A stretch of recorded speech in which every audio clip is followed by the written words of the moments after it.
Okay, welcome to Inside the Realtor Studio, interviews with industry leaders and professionals in real estate.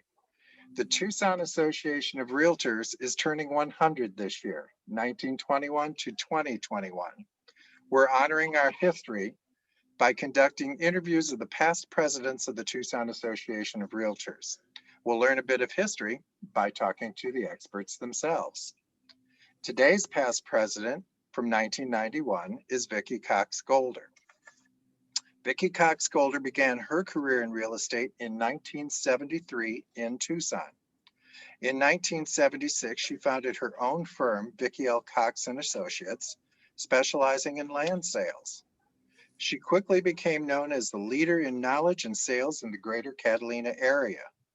Vicki describes herself as involved and committed.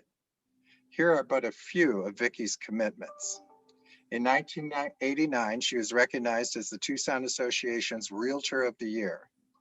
In 1991, was elected president of the Tucson Association of Realtors. In 1994, was elected president of the Arizona Association of Realtors. And 1997 was awarded the Outstanding Service Award by the Tucson Association. And in 1997 was appointed by the governor to serve a 6-year term on the Commission on Judicial Conduct. Then in 2000 was appointed by the governor to serve a 6-year term on the Real Estate Advisory Board. 2002 was awarded the Roy P. Drachman Award for service to her Tucson community. 2003, she began service on NAR's Executive Committee.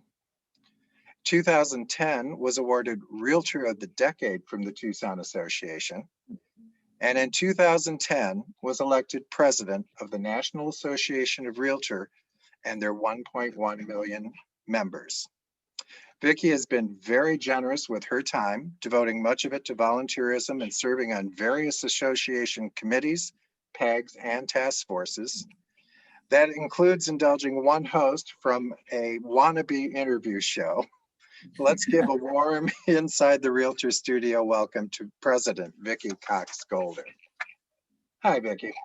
Thank you for the warm introduction. I appreciate it. Well, you bet, and thank you for agreeing to do this for us. We're going to begin our voyage with a bit about real estate before you were president. So, where did you first hang your license?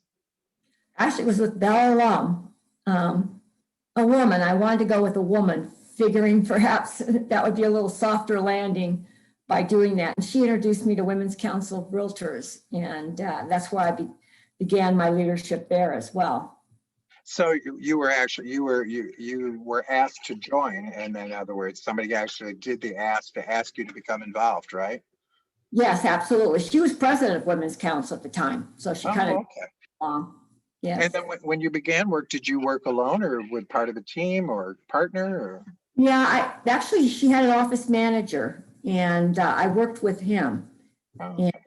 But shortly thereafter, I decided I really didn't like houses, and I preferred land. And I through my involvement in the association, met a land broker in Tucson, and he recruited me to go work for him. And so that's where I got my beginning in land sales. Okay, that was going to be my next question. You went right to it. Can you describe the technology? What was the technology of the day when you first started? Big MLS books. You know, you had to go through, all these listings would come in every day, and then you had to go through and file them. And it was a big, complicated system back in the day. But we fought to make sure that when we wanted to go to computer, we didn't want anything to do with it. We preferred those books for some reason. And so were the books, just because I would know from back then, but were the books then inclusive of all real estate that was available, including the land at that point, or did you have to go somewhere else for that? Well, land usually didn't list that much with MLS. I did. I listed mine because you got greater exposure to the land sales. But, and today, even with my office today, we definitely put the land in MLS. To me, there's nothing like MLS as far as exposure for a listing. Oh, yeah, definitely. Well, let's shift over now to your presidency. You were in office in 1991. Yes. What building were you operating out of at that point in time? The North Swan one. It was a Santa Fe, built by Bill Sullivan, I believe. His crew built that office. It was unique. One side, there was a big hallway when you walked in, and one side was for MLS and the other one was for TAR Business. Oh, okay. I was in that building one time, so I do remember. Yeah, it was very Southwestern in feel. Yeah. Yes. Yeah. Yes. And who was your CEO? Greg Millward at the time. Okay. He's no longer, I think he passed away a few years back. Okay. How and what sort of staff? I mean, did they have government? Yeah, Patty Richardson was a good friend. She was involved in the legislative side of the association, which was the side that I preferred. And then we also had Beverly Fall, who eventually became our CEO later on. And later she left our association, Beverly did, and went to California to become a CEO for some huge association over there. Very common. I liked her a lot. Tucson was a good training ground then. It was a very good training ground to steal people. Yes. We've had that happen a few times. Yes. So in addition to the woman who got you involved with a Women's Council of Realtors, did you have any other mentors in leadership that you worked with? I know you've been a mentor to many people. Right. Well, I got involved in NER pretty quickly. The year that I was president, I actually chaired my first committee, which was the large board subforum. And then right after that, I went on to chair the board forums. So all the forums together. So I managed to get involved in leadership right from the get-go. And again, it was a woman president, Dorcas Helfont. Mm-hmm. Her and I are very good friends today. And, from there, I actually got involved in NER business before I really got involved at the AR level much, yes. Okay. So during your year, what was your biggest challenge that you ran into Yeah, the biggest challenge was before me, we had some leadership that signed on with an MLS vendor that did not do very well in our association. Should I name the vendor? Daytor.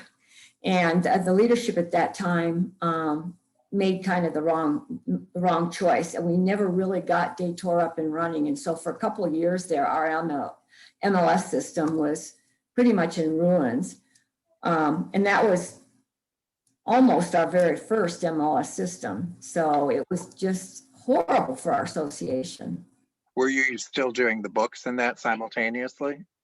Yes, we had to go back to the books as a result, yes. Oh boy, yeah. And I'm sure that was costly in itself, just producing those and then distributing them all. Oh, yes, exactly. And then trying to start a system was very difficult, yes. And how about your biggest accomplishment? Yeah, well, and actually one of the accomplishments I had was starting the Heart Foundation. Oh, okay. Another president, it was his idea, and he asked me to kind of go out and get it done. So he and I contributed the very first $2,000 to the Heart Foundation to get it started.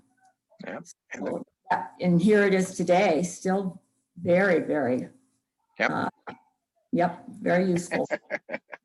Well, any other thoughts about your term in office and locally? I mean, and yeah, we were trying to heal at that time because of some leadership issues. We had a president a couple of years before that got sued for sexual harassment by Patty and by Beverly, and so we had some healing to do as an association. But you led him right through all that, and yes, it took a woman to do that. Obviously, clearly, yeah. That's basically it, unless you had anything else in terms of during your presidency. What do we do at the end is we go with about 7 quick questions that we expect 7 quick answers for, just to do it. So what's your favorite word? Oh my gosh. Favorite word. Your favorite word. Integrity. Okay. And your least favorite word? It would probably be a bad word. I don't know. Okay, No would be my not least favorite word. When somebody says no to me. okay. And what turns you on? Work, volunteering. I Yeah. love to volunteer. Yeah. And what turns you off? Jealous people. Mm. And what profession other than real estate would you have liked to have attempted? Pharmacy. Originally, that's what I wanted to do before I lost my parents and took over raising my sisters. I was in pharmacy school at the U of A. Oh, wow. I didn't know Was my that. first choice. My mom was a pharmacist, so I wanted to be a Oh, okay. And is there any profession you're really glad you didn't attempt? Oh, we probably nursing today. Okay, Would be a tough one. yeah. I have a And in, granddaughter that wants to do that. oh, that's good. It's a noble It profession. is. Yeah. It is. And in closing, if you could do a shout out to anyone, living or not, in the real estate community, who would it be and why? Gwen Port. She was a old time. She fought the battle when we went from a realtor associates to a realtor, but she had such dignity and poise. Always wore high heels. I never saw her without a suit on. And I just always respected her and always kind of wanted to mimic her. Her posture, everything. And it just so happens that her grandson now works for the Golder Ranch Fire District. And so we share stories all the time about her. Small world, yeah. It is. That's great. I'll never forget her. Wow.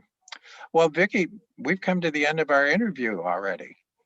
I just want to say thank you. That went quick. Doesn't it go fast? Everyone's like, how long is this going to take? Maybe 25 minutes. Yeah.